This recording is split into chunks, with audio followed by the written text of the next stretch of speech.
Hey everyone, thanks for tuning in. I'm Taylor Fort. And I'm Ori Forehand. This is the first episode of Behind the Scenes by Newcastle Genetics. In this video, we're going to be teaching you tips and tricks that we personally use for our online sales. So there's two tips I'm going to give to you that are the most important tips you could probably have ever of photographing livestock, period. Number one is you need to have someone that is very calm and very forgiving, I guess is the best word to say. That is the person who's in the picture pen with the pigs. It's the hardest job to do. It's the most thankless job and the hardest task of all things as far as photography goes with livestock is the guy out there trying to get the head up and get them set up like they need to be. For me, that's Ori. I have to give a huge shout out to him. It's not always, no matter who's taking photos or what firm is taking photos, it's not always the nicest atmosphere to be in, I guess, when you're taking photos. There's a lot of intense feelings and stuff going on. And so number one, that is the number one. You cannot have photos. You cannot have successful online sales without having someone who is really, really good and very patient and can really just let things roll off and not worry about it. The second thing that you're going to want to have is a fast camera. The camera I'm shooting on is the Canon 70D. It's been an absolute workhorse. This is an older camera. There's a lot nicer cameras than this, but this one still does a very good job. I think this thing, I think it came out in like 2013, if I remember correctly. I've had it for like the last 5 years, and it's done a great job. There's really not many complaints. I would love to upgrade, but this one just keeps getting the job done, so I can't really complain too much. It does shoot fast. Like I said, it shoots 7 frames per second. You're not going to miss any shots really with something shooting that fast. This is something you definitely are going to want to have. It doesn't have to be a Canon. It can be anything, just as long as it shoots pretty fast, has good image quality, and you're getting along really, really well. So the only disclaimer I'll have for this video is I want everybody to understand how we actually got shots of this. While I was taking pictures of hogs, I actually had a recording camera up here, recording at the same time. So I'm going to show you that setup right now. I don't have the actual hot shoe mount, but basically I'm sitting here taking photos of these pigs, and I had this mounted up here in the hot shoe right here. This is just a battery pack here, this big piece you see, charging this, making sure it doesn't die. This is the camera that we record videos on, and it just sits here in this little mount here. So the moral of this story is, while I have this lined up shooting pictures correctly with the right angle, this camera is offset just a little bit. So keep that in mind when you're looking at these videos. If it looks just a little bit like some of us standing just a little bit too far to the right or the left or something, that's why. That's going to kind of break down everything for you. Hopefully you find something that's entertaining or beneficial in these tips that we have here. This is just an entire shoot that we had from an online sale earlier this spring. We just recorded every single shot that we got, and then we were able to play this footage back and link it up to when we actually got the shot of the photo. So hopefully this will give you a little bit of an inside look on how we take pictures of pigs and what we see, more or less through the lens and what we're looking for. So without any extra talk about this or that, we'll just go ahead and get into the clips.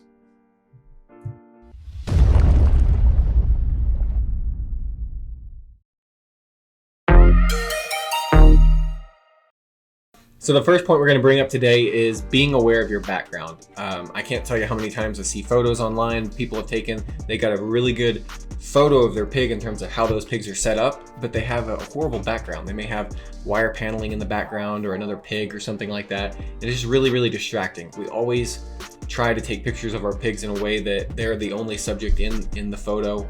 We try to do everything we can to make sure that they are the focal point that is being viewed, and it just comes across a lot cleaner and just more focused on what we're trying to do there.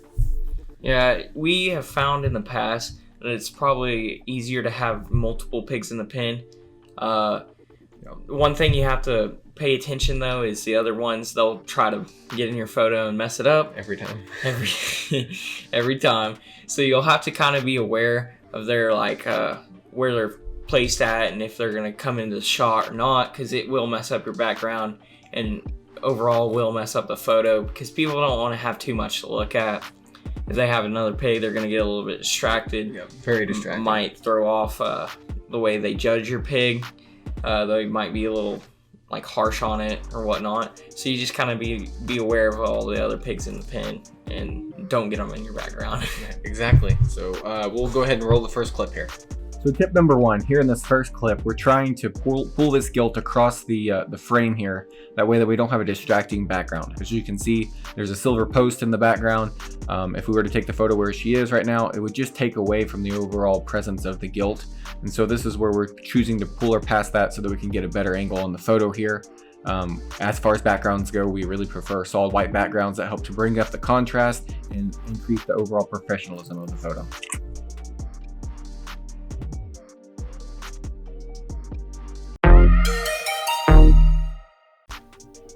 So tip number 2 that we're bringing to you is going to be find the angle. Find the right angle. What do we mean by that? We mean you want to find an angle of the hog that represents them in the best possible light.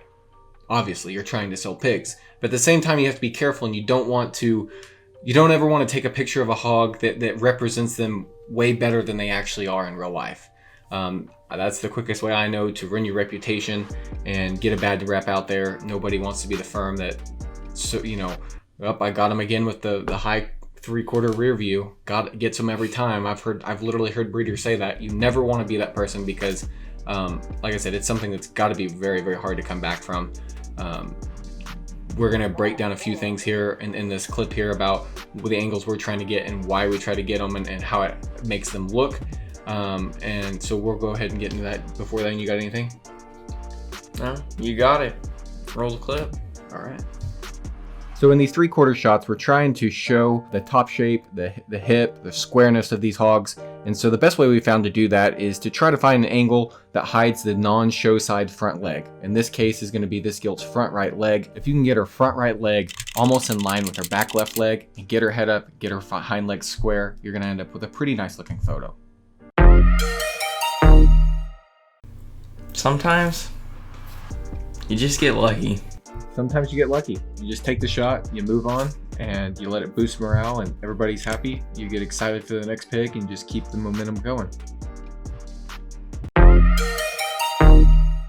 So this next topic is about head height and how high is too high. The higher you get their head, the easier it is to say that they have a 2020 or 2019, 2020 front end, however you want to look at it there. That seems to be so popular nowadays. But with that, the head getting higher a lot of times makes that top sag. So my question is, how high is too high? Sometimes you're just too high, my guy. All right, so in this clip here, we're talking about top lines. As you can see, the higher the head is, the more likely the top line is to sag. That pretty much goes across the board on most every hog.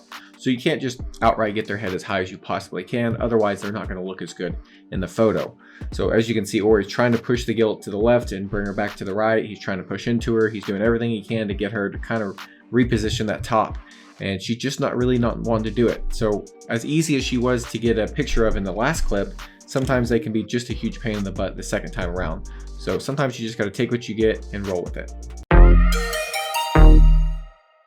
He takes a lot of shots, a lot of anticipation shots. Let's just be frank, bro. Most suck. Whatever, dude. All right, so this is my camera. This is the Canon 70D. It shoots 7 frames per second. And I've got a large memory card, so anticipate the shot. So with anticipation shots, you're actually keying on one part of the frame or another. In this case, it's almost always the legs. So you're getting ready to actually get that gilt set pretty close, and as soon as she takes a step, you're pre-firing, holding down the trigger, and as soon as she steps, boom, she's gonna step right into the photo and you're not gonna miss it. Most of those are gonna be throwaways, but hey, you'll at least come away with a shot you can use. Alright guys, sometimes little subtle movements in your camera will turn an okay shot into a great shot. So a lot of times I get in there and I'm actually taking pictures of hogs and I feel like I'm nailing the shot, but I'm not.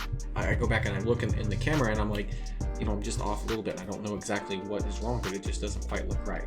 What I like to do in those circumstances is actually, when you're taking a photo and maybe you're sitting here, you're taking the photo right here, and it looks good, and the hog is cooperating and they're standing still like you want them to, just take that camera and move it around. Move it to the left or the right or up or down just a little bit and just kind of play around with it. And that will give you a lot more shots, a lot more variety to actually get the shot that you need and the angle that you need. And it'll really help you on those times when you're just like, I feel like I'm getting the shot, but it just doesn't come across like I'm hoping for. So camera positioning can be everything. You see in this clip here, I'm way too far to the right. It looks like our front left leg and our back left leg are just kind of almost parallel to each other, and it just doesn't look very good. So I can fix this by sliding the camera just slightly to the left, while simultaneously we have Ori over here setting that front left leg out just a little bit further, pulling away and then pushing back into her, and then boom, as soon as she gets her head up and square, you'll have the photo.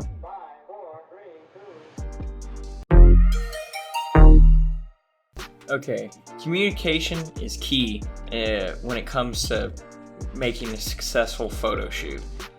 We like to use slang terms whenever we're in the picture pin, mainly because like you don't have enough time to spell out what needs to be done with the pig. Matter of seconds could mean a lot in terms of taking pictures, so we use slang terms to kind of get the point across quickly and efficiently. So in this clip here, this is actually the live audio from when we were taking the shoot. So it is exactly the lingo, whatever we say, and a lot of it probably won't make sense to a lot of people watching it, but it makes perfect sense for Ori and I. And so my suggestion to everybody watching is like, hey, whoever you take photos with, you'll need to mesh and find a language that works for you guys, some kind of form of communication to where it makes things quick, fast, and clean. It's like speed dial on your phone. You're saying this or you're saying that, and immediately they know this, I got to do this or I got to do that, and it just makes for a lot more flawless photo shoot, and it makes things just go a lot smoother. Yep. Okay, right there. Push back slightly. Push back. Oop, get that one. Okay. No, just straight up. Don't stretch, but just straight up.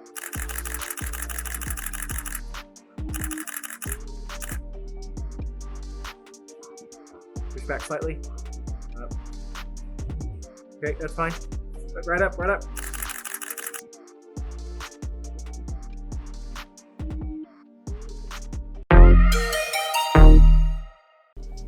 So in this last clip here, we are talking about just trying something new when it comes to getting their heads up or dragging them into a photo. Try something new all the time. I've learned so much from different people. I called people for years and years and asked them, hey, what are you using in your photos? And everyone says, well, this works, that works, but only sometimes. And that's really truly the case. A lot of the times, marshmallows may work one time, whereas a broom handle stick may work another time. Somebody's shoe may work. You really never know all the time what's going to work. Eventually, you'll be able to, if you have frequent online sales, you'll be able to find something that works for you most of the time. But even still, it doesn't always work. So, like in this clip we're about to get into, we have a gilt that pictured on one, but then her second picture that we tried to get just wasn't going to have it. So. Try something different. Yeah, that's one thing is little pigs, they're just like little kids. They have about this much of an attention span. So sometimes you just have to try something new. They'll go on to it for a little bit, and sometimes you just have to keep cycling things through. So let's get into the clip. All right, let's roll it. Here in the last clip, we're talking about just trying something different. We actually got her profile picture with water. We get most of our shots with water, but unfortunately, she just didn't want to do it this time. We actually got this tip from Russell Pedrett at Hot Melters. This is mud on a stick. It sounds simple, but hey, sometimes it works. Hey guys, thanks for watching the video. We really enjoyed bringing it to you. Hopefully you guys found some value, found something that you like. If you did find something that you were interested in, or someone who might be interested in something like this, be sure and share that with them. We'd love to get some exposure here and allow people to see kind of the behind the scenes of what we look at when we're taking pictures of baby pigs for online sales. We really enjoyed making this video. I know that it does take a lot of time to kind of put all this stuff together. We did have to take time away from other things we were doing in between farrowing and working on building a new chip barn and everything else that you get involved into in the middle of the summer. This is something that we enjoyed and made a priority for us, and hopefully you guys enjoyed it as well. Ori, do you got anything for them before we close out?